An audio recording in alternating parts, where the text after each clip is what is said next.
Ido, the Salukie, is not well. He is not okay, and he's unable to think at the moment rationally. That's a military helicopter. I'm assuming coming from the Gaza Strip right now. I don't think you're being truthful with your audience, and I think you are doing a disservice to the content creators who work day in and day out to dispel some of the disgusting stuff we've been saying as of recent. Good morning, folks. Bukim habayim le Tel Aviv. Assalamu alaikum fi Tel Aviv. We are back in the Middle East. As much as it doesn't seem like it, it's cold and rainy. After almost 2 years of not being here, we are back. And it is cold and rainy. It's winter time. Today we're going to be talking about somebody, specifically somebody I know. Some of you guys may know him as the Salukie, or his name is Ido, who is a YouTuber, an Israeli YouTuber just like myself. We come from a very similar background, and I'm going to be opening up a bit of a discussion today about the videos he's been posting and what he's been going through. So I'm actually on my way down walking right now to a part of Tel Aviv that's called Yafo, or Jaffa, which is this area going completely down here. It's one of the most ancient parts of this city, and sort of the most populous part of Israel. I feel like I need to open up with giving some context as to why I'm making this video, because I've never made a video like this before, and it actually kind of hurts me.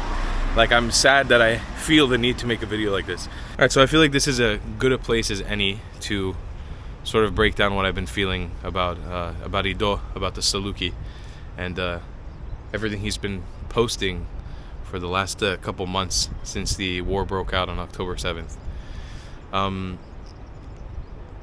gonna start out by giving this background. One, I've never met Ido, the Salukie, in person. We've never actually met face to face. We've never made any content together.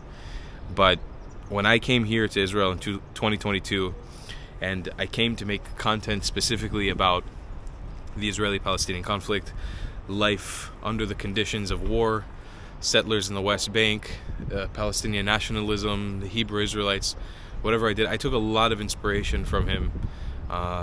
I actually reached out to him to get his blessing to copy some video ideas directly, and he was super kind and nice about everything. He had mentioned to me that he actually has been watching some of my videos in the past, and there was a very nice exchange.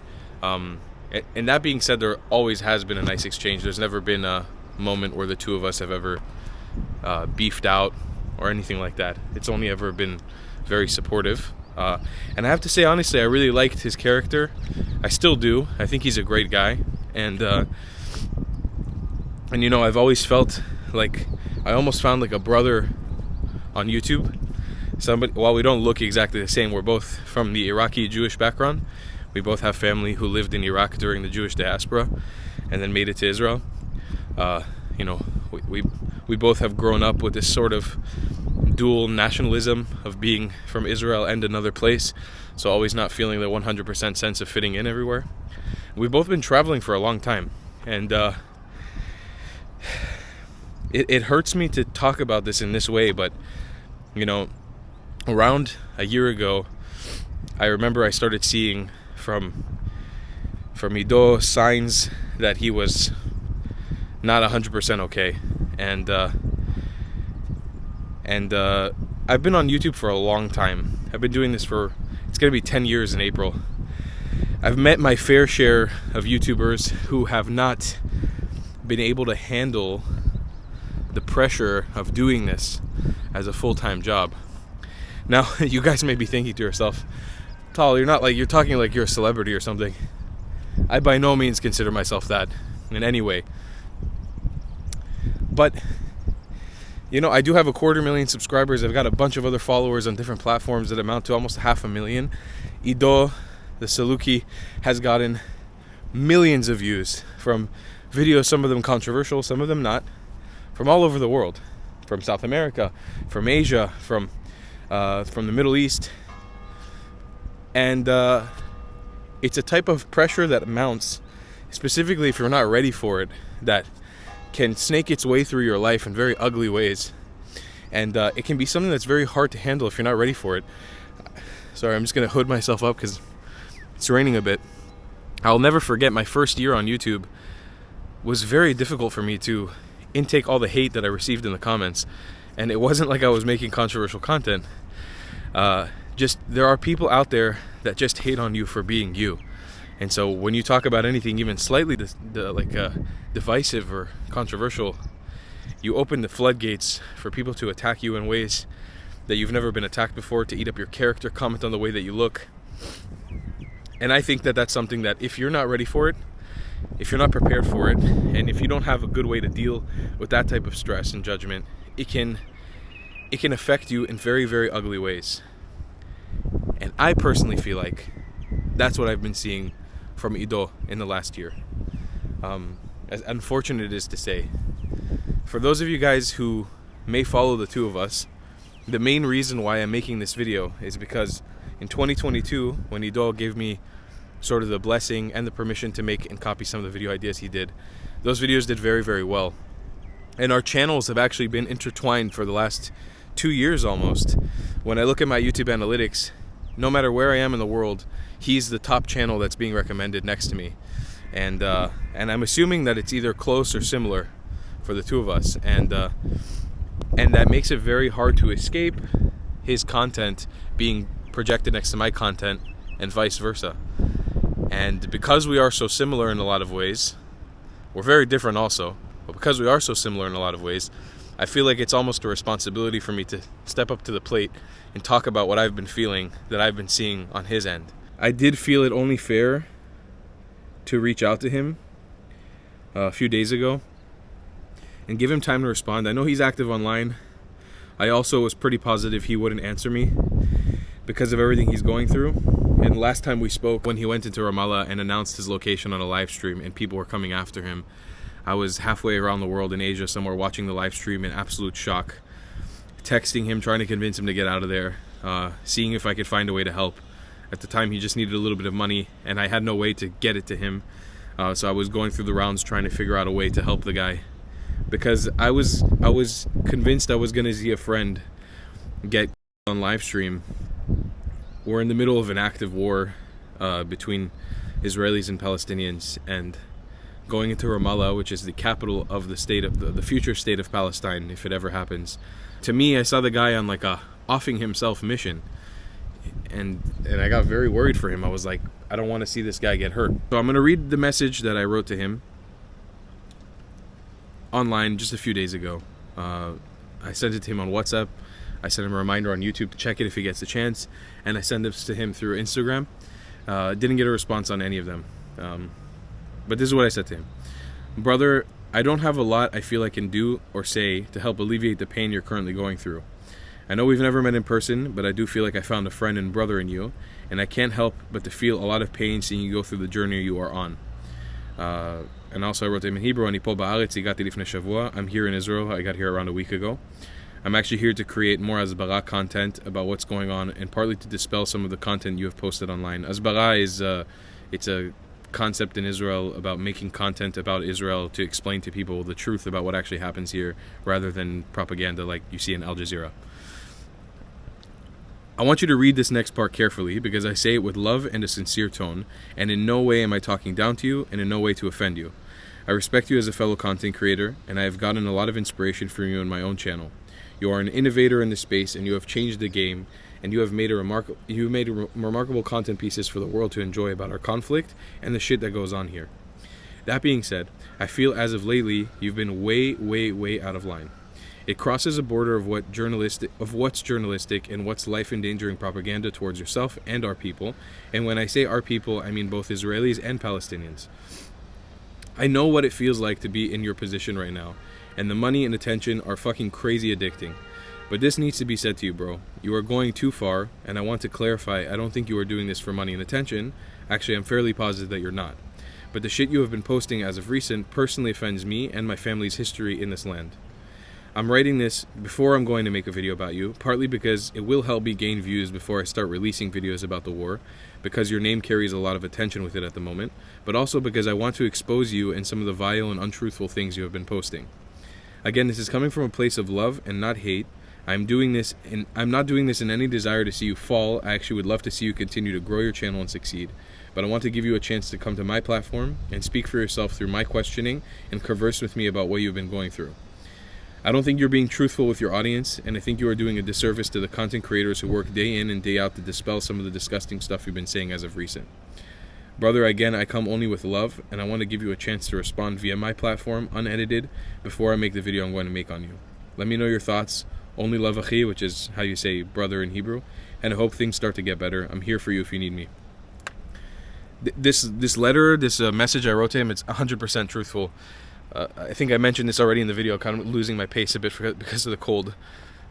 Around a year ago, when Ido was going through his manic state that he fell through in Argentina, I was one of the people that was... I did my best in whatever context I could, because I was in a very remote place, to help him online, speak to him, motivate him. I spoke to him a little before it was going on, and then after, when he had come back to Israel and he was in a very depressive state, trying to motivate him to get him back out there, to travel, to see him succeed. I really opened the door for him in any way possible to help him, to be there for him. Because again, I really saw a brother in him. I think I still do. It's just hard to ingest the content that's been coming out on him recently. And now I want to get into this part of this video, which is probably why most of you guys are watching. What is it that he said that's so problematic to me? That's a military helicopter.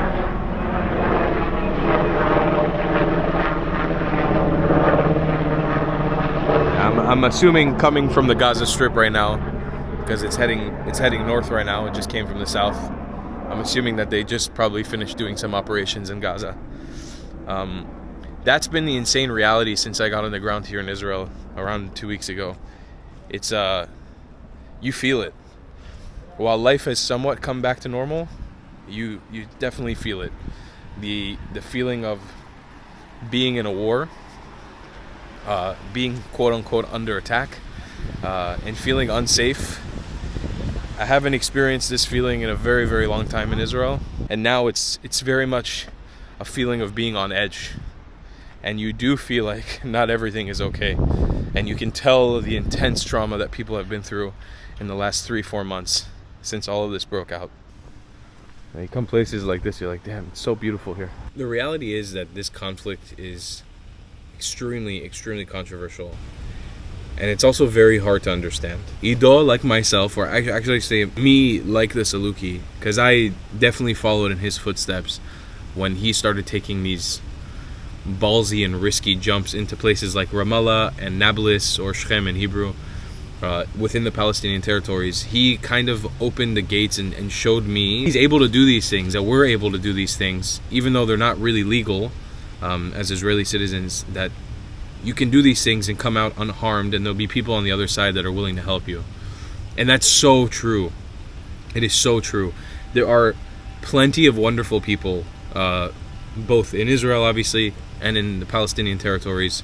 There's great people who are Arab and Israeli. There are great people who are Jewish and they are Muslim. There's great people on all sides. But understanding this conflict and feeding it to people online in a nuanced way is something that takes a lot of finesse. It's not an easy thing to do. And obviously a lot of emotions can get mixed up, especially when you make friends who are on the other side of it, whether you're Arab and you have Jewish friends, or you're Jewish and you have Arab friends. The emotions can get so high strung because you're like, oh my God, I'm seeing people who I love getting hurt. And that's a terrible thing. But also there's facts on the ground, and then there's truth that you have to abide by, especially when you're doing this line of work that we're doing. We're sort of quote-unquote journalists. I wouldn't go as far as to call myself a journalist, because I've never been one. I've never studied for something like that. I've never called myself or presented myself as a journalist. I've always ever been a person with a camera trying to tell stories and show people interesting things around the world. And I think the Salukie would probably agree with me on that, is that we're probably cut from the same cloth in that sense. But you learn something along the way, is that narrative in this conflict is the most important thing. You can talk to an Israeli and a Palestinian about the same exact event and get 4 different narratives from 2 different people. You can get 4 different stories on what happened on the exact same day at the same exact time. I think it's super, super important to remember and to keep in mind, and this is not, again, in no way to disparage what he's going through, what the Salukie is going through, and this is no way to say anything bad about him for experiencing this, but Ido, the Salukie, is not well. He is not okay, and he's unable to think at the moment rationally about the things that he's doing and the things that he's saying. And when you're getting all this attention, and I'll explain it from my perspective, when I started following in his footsteps and copying the video ideas he was doing, going into Ramallah and going into different parts of Palestine, speaking to people, man, thunder. And you, obviously, the back of my head is like it's rockets. That was scary. Obviously, there'll be sirens before. When I followed his footsteps and made the videos that he made, and they did very well for me, I started getting a lot of attention from Palestinians, a lot of attention from Arabs around the world. I got a bunch of new followers. Probably don't follow me anymore, considering the things I posted about since the war started. I got a huge boost in views, and people that would never watch me thanking me for coming to Palestine, thanking me for coming to their cities to talk about being Jewish, being Israeli in these places. It's incredible to feel like you are in the enemy's territory, somebody that we've been told is the enemy our whole lives, and that we can't make peace with, we can't talk to, we can't be friends with. And all of a sudden you're in their capital cities, you're in their holy sites, and you're getting and you're documenting it, and you're getting messages online of people saying, thank you so much for visiting. You're a real one. I appreciate you for coming here. I appreciate you for having the confidence and the trust in us to come here and to talk about the stuff that we're going through and to show life from our end. Man, this rain does not want to let up. What a crazy cool view. So what I was trying to say was, you have to remember that while all these things seem so cool in the moment and feels very peaceful, what I'm trying to say is, when we as Jews or as Israelis visit areas in the Palestinian territories, it is, for the most part, extremely dangerous for us. And we cannot say that we are from Israel, and we cannot say that we are Jewish. We have to hide our identity. Whether or not they know, Palestinians know when they're talking to us, because I'm assuming that a fair bit of them do know, and they can tell. Luckily for me and Ido, we both look ambiguous enough where people will just believe that I'm Indian, or people will believe he's something else if we don't speak in our Israeli accent or say any words in Arabic with an Israeli accent. That doesn't go both ways. And I don't care what propaganda you've been fed. I'm telling you truth on the ground, actual facts. When Palestinians who are working in Israel proper come with their Palestinian ID from either Gaza or the West Bank, they do not hide where they are from. They do not need to hide their identity for their safety. Are there issues with checkpoints? Yes. Is there issue with racism? 100%. This is a country like any other country in the world. We deal with those human issues, and that goes both ways. But this concept of hiding your identity for your life, for your safety, is something absolutely absurd. And that doesn't go both ways. And that's an important note to mention, is that, yes, in his videos, maybe there's certain points in time where he's let out that information that he's an Israeli Jew traveling in their area. But it's not safe to do so. And I'll tell you guys a quick story. When I met Corey from the Ask Israel project, Ask Israel, Ask Palestine project, it's at the Ask project, and we traveled to Ramallah together, the bus stop where you get off in Ramallah is where there's a building there, a window, where an Israeli soldier, I think this was in the early 2000s if I remember, because I remember the story as a kid, was completely disemboweled, like to the point where his organs were held outside of a window. A young Israeli soldier who was taken into there and disemboweled with his guts hanging out, and there's this famous picture, and that is seen as a sign of resistance. That is seen a sign of Palestinian freedom. The disembowelment of a soldier, of a young soldier. And when you make that connotation, when you make that connection between the average Israeli citizen who is forced to serve in the army, I didn't, because I was living in America at the time, but when you make that connection that most Israelis have served in the army For a lot of Palestinians, and I'm not saying this to dehumanize people at all, but it is the truth. For a lot of Palestinians, when you look at an Israeli, you see that soldier. You see what they might have done in their past, which was either the feeling of oppression or a checkpoint or killing a Palestinian. You see those things, and I think that's something that I've come to learn on their side is a serious trauma that you can't undo at the moment. It's a serious trauma that you have a hard time disconnecting from. So a lot of times when you tell somebody in the Palestine or Palestinian that you are Israeli, they make that immediate connection, and you never know how that reaction is going to go. 99% of the time it's probably going to be peaceful. 99% of the time, because people are good at the end of the day. But there is a huge percentage of people on the other side who want to see not just Jews, but Israelis. Anybody who comes under that foot, who is Druze, who is Muslim, who is Bedouin, who is Israeli Arab, they want to see them dead just for the sake of being born where they're born or living the life that they're living. And that has been so clearly depicted since October 7th. On October 7th, there were Arab Muslim Palestinians who begged for their life from Hamas terrorists who were killed in the streets. And it's caught on video, it's caught on GoPro. And you'll show it to somebody and they'll tell you it's fake.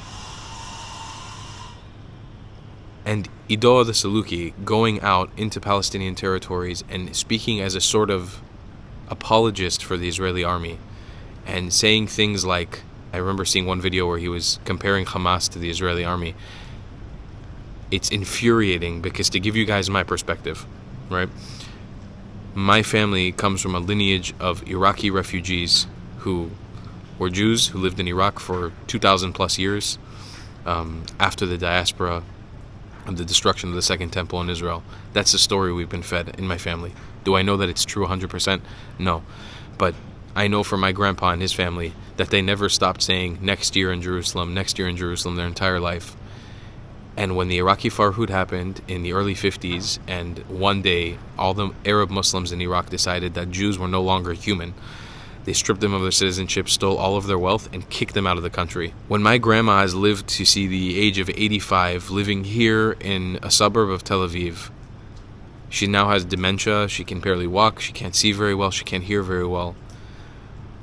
Her life as a refugee who came here with nothing and tried to build a life and gave me the life, inadvertently I wouldn't be alive without her, and without her arriving to Israel and being able to live here safely under the guidance of the Israeli army. You're telling me that I need to believe that the people protecting her life, the soldiers who are protecting her life, who are fighting a war they didn't want to fight, a war that they didn't start, you're telling me that my grandma needs to die? She needs to have rockets shot at her head with the intention of killing her? An 85-year-old Iraqi refugee who came here only because she had to, not because she wanted to, but because her life was under threat for just being a Jew. You're telling me that the people who risk their lives to protect her day in and day out to end this insane violent ideology, this genocidal organization that just wants to see blood, you're telling me that she doesn't have the right to that? That she doesn't have the right to exist anymore? That she just needs to put up her arms and die? I'll never accept that, ever. And seeing that rhetoric, obviously, the Salukie, I never said those words, but you need to make those connections, because as a fellow Iraqi Jew, I can't be anything other than extremely infuriated and offended by the statements that I saw him put out. Because I know my family and I know our history very, very well. I've been learning it, I've been studying it for the last couple of years. There's nobody who's going to be able to convince me and tell me that my loved ones, my family, the people who directly gave me life, who without them I wouldn't be alive, I wouldn't have the right to be a citizen of this incredible country, and for the most part also America. You'll never convince me that their lives are not worth fighting for, ever. And this is to the people who might watch this video who have supported the Salukie throughout the last 3 months in the videos that he's been posting. Especially all the people who keep saying that the videos he's posting and speaking up about and against Israel is so brave and powerful. I want you guys to keep in mind, and again, this is in no way to offend or dehumanize the current condition he's going through, because I really don't mean to put it in that way. They're just, I find a hard time putting it into words in the way I want to describe it in a nice way. But if you guys are finding truth in a man who is at the moment very, very mentally unstable and is dealing with a lot of issues and clearly cannot tell right from wrong with the insane stuff that he's been posting lately. If you guys who are on the other side of the table, who are, for example, pro-Palestine, because I don't think that being pro-Palestine and pro-Israel negate each other, but if you guys are on the sort of pro-Palestine part of the argument and want to see Israel destroyed and believe in the crazy stuff that Salukie has been saying recently, if you guys find truth in him at the moment, I think that says a lot about you, which is that you have to find truth in somebody who's mentally unstable and obviously dealing with a lot of mental health issues at the moment. There's no denying that. Everybody can see it. You look in the comments of the videos, you can watch the things that he's been saying, the things that he's been doing, and it's not okay. The guy needs help. The guy needs... I don't think he needs to be put into a mental hospital the way that he was, but he needs a break from all of this. A break from the attention, a break from the feeling of talking about this war, which has obviously done so much trauma and so much damage to so many of us. My family included, myself included in some ways, obviously not in the military way, but you know, the things that I've seen and heard in the last couple months, it's stuff that will stay with me forever. I think that without allocating that break to himself, the person is going to continue degrading, and you're going to watch this unfold in front of your very eyes. And if you feel like in this condition that's something that you support, and the things that are coming out of his mouth are the things that you support, that's what you want to see, that's what you believe in, that says so much about you, less him because he's dealing with something horrible, but that says so much more about you and what your cause is and what you believe in than anything else.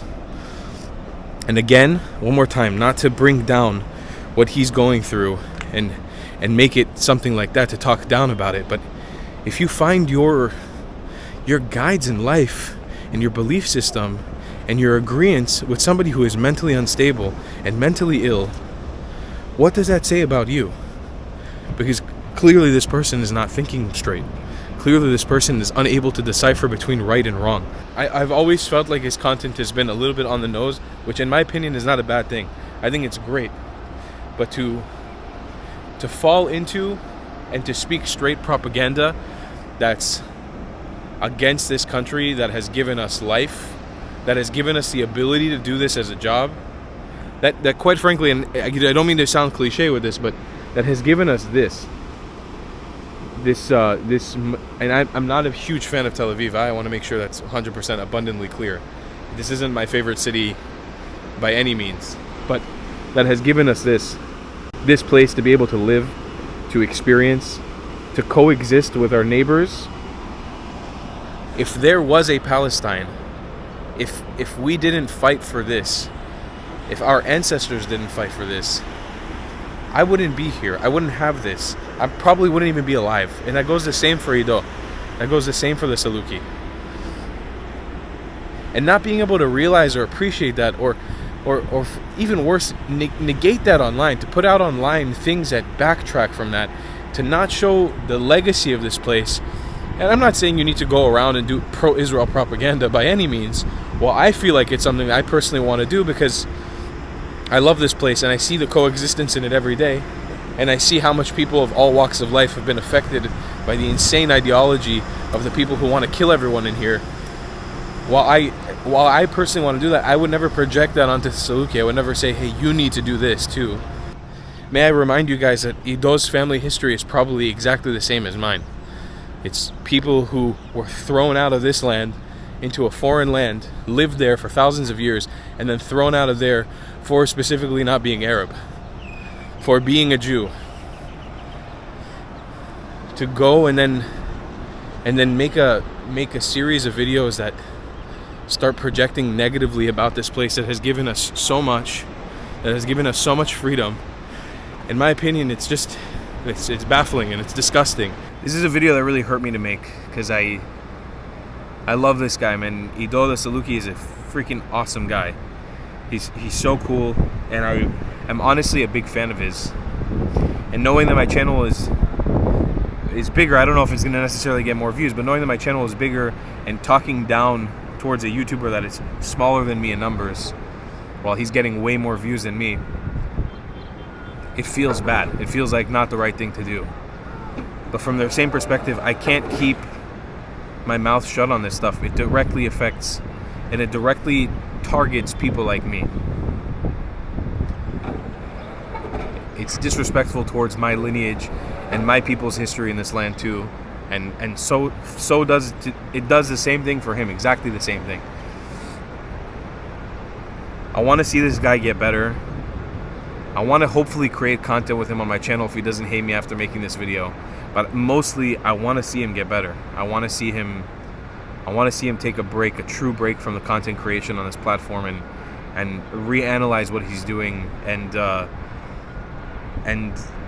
not upload sex tapes with random Russian women on YouTube and talk shit about Israel and wave a Palestinian flag as if he understands the history of Palestine and what it actually is. I mean, I'm sure he understands bits of it, but if you dig deep into it as an Israeli, you understand that it's very hard to say the things that he's saying with the amount of sacrifice that our people and our history and our family has done for us to be able to live here and to have access to this insane place, to this wonderful place.